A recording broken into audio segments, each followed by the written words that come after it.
Building with Home Sweet Home by Mitch was a really great experience. We liked it because you can really do whatever you want. So when we decided to move, we didn't think that we'd be able to afford a custom home. But we've known Mitch for a while, Lacey's family. He's a good friend of Lacey's family. So when we looked to start building, we automatically wanted to see if Mitch was still building. He had built 2 other homes for my family that I grew up in, and I've known him most of my life, and he's been a good family friend. And we were just so excited to hear that he was building and that we could build a custom home with him with Home Sweet Home by Mitch. And it was a great experience, just like the others were. And after that, we still even built our detached apartment, which went just as smoothly. So we talked to him and he kind of outlined the process, and we realized that building a custom home with Mitch was possible.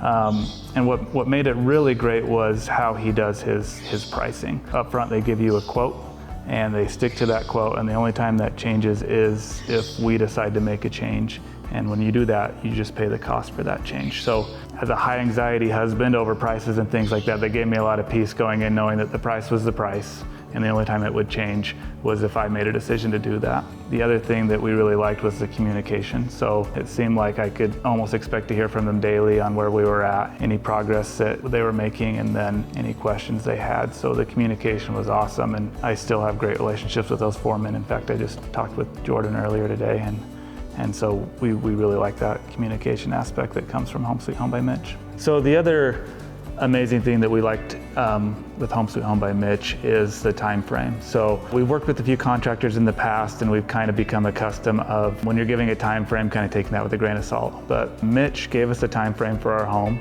and a contract date, and they held to that contract date, which is actually really rare. I remember coming into our neighborhood and telling our neighbors when they planned to have our home done, and some of them laughed at us and said, well, good luck. And we actually came in early on both our home and the detached apartment that we did. They beat their contract date. So we were really happy with that.